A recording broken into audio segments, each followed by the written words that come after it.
Today we meet the grandsons of Abraham, who are in competition starting in the womb. But we soon find out the older will serve the younger. On the Bible Brief.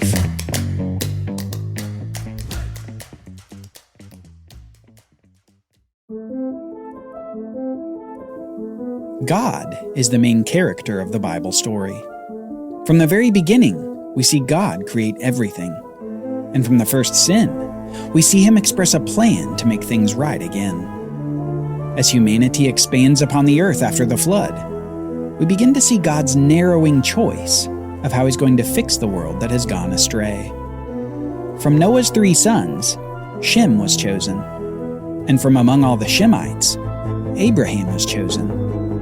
From among Abraham's sons, Isaac was chosen. And we'll soon see, God chooses one of Isaac's sons as well. He's not making his choices based on what anyone has done or will do. He's making his choices to accomplish his own plan. And as part of that plan, he's narrowing down the channel through which he's going to do a major action in human history. Because while God's means are narrow, his plan is wide. God's plan involves blessing the whole world. It's an expansive plan that leaves nothing in creation untouched. And yet it's accomplished in a particular way. From all the earth, he chooses a single family line. And from here in the story, we'll continue to see that family line narrow until the seed is finally revealed. That singular individual who will defeat the serpent and bless all the nations of the world. Let's see this narrowing of God's choice in action as we read about the sons of Isaac and Rebekah. We're going to start in Genesis 25, verse 19. These are the generations of Isaac, Abraham's son. Abraham fathered Isaac, and Isaac was 40 years old when he took Rebekah, the daughter of Bethuel the Aramean of Paddan Aram, the sister of Laban the Aramean, who was to be his wife. And Isaac prayed to the Lord for his wife, because she was barren, and the Lord granted his prayer, and Rebekah his wife conceived. Notice just briefly here the similarity between Isaac's position and Abraham's position. Abraham had come to the land with a barren wife, and yet trusted the promise of God for offspring. Here, Isaac is in the land with his barren wife, and trusting just the same. And we soon find the Lord granting Isaac's prayer for children, a reminder to us that God is the one who accomplishes his promise, even if that means making the barren fruitful. Let's keep reading. The children struggled together within her, and she said, "If it is thus, why is this happening to me?"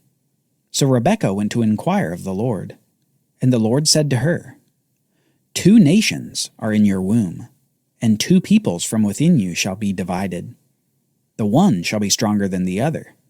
The older shall serve the younger." Here we see God's choice. He's choosing the younger over the older, and signaling that this choice is going to have generational consequences. Notice that as the twins are struggling in Rebekah's womb, God says that 2 nations and 2 peoples are within your womb. These twins within Rebekah will become 2 nations divided from each other, and yet the younger brother and his nation will have dominance over the older. This demonstrates a theme that's popped up since we began the Bible story. Most often what we see is not the older brother inheriting the promise and the blessing, but rather we see a younger brother receive the promise. It wasn't Cain's line through which the seed would come.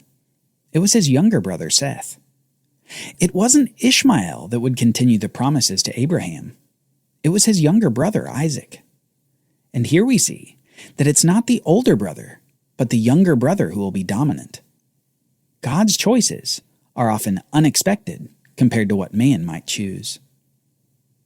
Soon these 2 boys who would become nations are born. When her days to give birth were completed, behold, there were twins in her womb. The first came out red, all his body like a hairy cloak, so they called his name Esau. Afterward, his brother came out with his hand holding Esau's heel, so his name was called Jacob. Isaac was 60 years old when she bore them. We're given lots of little nuggets that we could focus on for a while here, but I'll draw your attention to just two. First is that Isaac is 60 years old when Rebekah gives birth. They had been married 20 years, so they were in a position, again, not unlike Abraham, waiting and waiting for God's promise of offspring. Second, we see the younger brother Jacob grasping the heel of his older brother Esau as they're born. This small action comes to essentially characterize the relationship of the two twin brothers. And the narrative quickly jumps forward several years to the first example of the younger brother grasping at the heels of the older. When the boys grew up, Esau, the older brother, was a skillful hunter and a man of the field, while Jacob, the younger brother, was a quiet man, dwelling in tents. Isaac loved Esau because he ate of his game, but Rebekah loved Jacob. Once, when Jacob was cooking stew, Esau came in from the field and he was exhausted. And Esau said to Jacob, "Let me eat some of that red stew, for I'm exhausted." Therefore his name was called Edom, which means red. Jacob said, "Sell me your birthright now." Esau said, "I'm about to die. Of what use is a birthright to me?"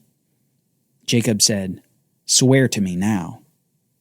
So he swore to him and sold his birthright to Jacob. Then Jacob gave Esau bread and lentil stew, and he ate and drank and rose and went his way. Thus Esau despised his birthright. Here we see Jacob, the younger brother, asserting dominance through the foolishness of his older brother. After Esau had come in from hunting, he was famished, and Jacob had the food. Esau is so hungry that when Jacob proposes a deal to Esau, he quickly and flippantly accepts it. Jacob trades a pot of red stew for the birthright of the firstborn. A birthright essentially gave the firstborn a special inheritance, a special authority, and leadership in the household upon his father's death. And Esau's unwise action, preferring a fleeting pot of stew for the magnificent and lasting birthright, served to demonstrate God's pronouncement to their mother: the older will serve the younger. Jacob now has the familial rights as if he were the firstborn son. Jacob owns the birthright. Now later Esau may have regretted his decision, but perhaps he consoled himself with the idea that he could still have his father's greatest blessing. As the actual firstborn, he could count on a special blessing from Isaac, and even perhaps inheriting those promises that God had first made to his grandfather Abraham. After all, Esau could tell that he was Isaac's favorite son. We read this in Genesis chapter 27. When Isaac was old and his eyes were dim so that he could not see, he called Esau his older son and said to him, "My son." And he answered, "Here I am." He said, "Behold, I am old. I do not know the day of my death. Now then, take your weapons, your quiver and your bow, and go out to the field and hunt game for me, and prepare for me delicious food such as I love, and bring it to me so that I may eat, that my soul may bless you before I die." Now Rebekah was listening when Isaac spoke to his son Esau. Here we see old blind Isaac finally about to give his blessing to Esau. Yet the plot thickens as we see Rebekah listening to Isaac and Esau. Soon Rebekah goes to her favorite son Jacob and launches a plot to get the blessing for Jacob instead. She tells Jacob to bring food for her to prepare so that he can go in and act like Esau himself. Further, she and Jacob also plan to disguise Jacob so that his skin even feels hairy like Esau's. Let's see what happens. So Jacob went and took them and brought them to his mother, and his mother prepared delicious food such as his father loved. Then Rebekah took the best garments of Esau her older son, which were with her in the house, and put them on Jacob her younger son. And the skins of the young goats she put on his hands and on the smooth part of his neck. And she put the delicious food and the bread, which she had prepared, into the hand of her son Jacob. Before Esau has a chance to return from his hunting, Jacob enters the room with Isaac. His blind father Isaac is initially suspicious, but upon feeling the goat skin and presuming it's his hairy son Esau, Isaac is content to give the blessing to the son in front of him. Then his father Isaac said to him, "Come near and kiss me, my son." So he came near and kissed him. And Isaac smelled the smell of his garments, and blessed him and said, "See, the smell of my son is as the smell of a field that the Lord has blessed. May God give you of the dew of heaven, and of the fatness of the earth, and plenty of grain and wine. Let peoples serve you, and nations bow down to you. Be lord over your brothers, and may your mother's sons bow down to you. Cursed be everyone who curses you, and blessed be everyone who blesses you." Jacob, with the help of his mother, has usurped the position of firstborn completely. While he was grasping at the heel of Esau at their birth, he's now achieved total dominance. Jacob had the birthright, and now he has the blessing.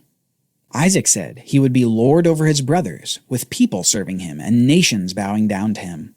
And finally, he uses Abrahamic covenant language, saying, "Cursed be everyone who curses you, and blessed be everyone who blesses you." Jacob will be the son through whom the Abrahamic covenant will be established. But soon Esau comes back from the field. You can sense the intense emotion of the moment as both men realize they've been bamboozled by the youngest brother.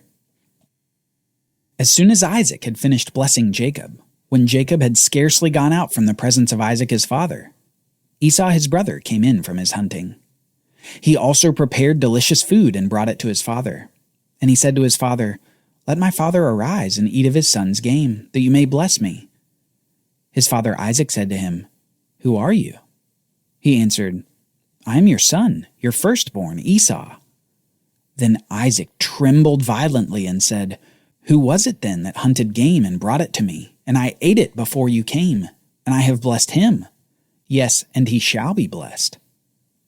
As soon as Esau heard the words of his father, he cried out with an exceedingly great and bitter cry, and said to his father, "Bless me, even me also, O my father." But he said, "Your brother came deceitfully, and he has taken away your blessing." Esau said to his father, "Have you but one blessing, my father? Bless me, even me also, O my father." And Esau lifted up his voice and wept. Then Isaac his father answered him and said, "Behold, away from the fatness of the earth shall your dwelling be, and away from the dew of heaven on high. By your sword you shall live, and you shall serve your brother. But when you grow restless, you shall break his yoke from your neck." As much as Esau wanted a blessing from Isaac, it sure doesn't seem like a blessing, does it? It appears more negative than positive. Esau will be away from prosperity, living by the sword, serving his brother. All the good from Isaac had been said over Jacob. There wasn't much left for Esau. You can almost feel how those words from his father must have stung Esau's ears before enraging his mind. Finally, we read this. Now Esau hated Jacob because of the blessing with which his father had blessed him. And Esau said to himself, "The days of mourning for my father are approaching. Then I will kill my brother Jacob."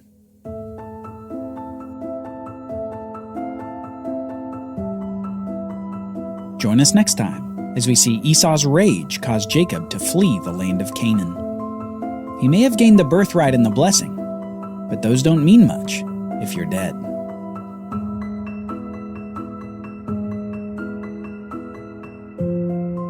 The Bible Brief is brought to you by the Bible Literacy Foundation, dedicated to helping people like you learn the Bible.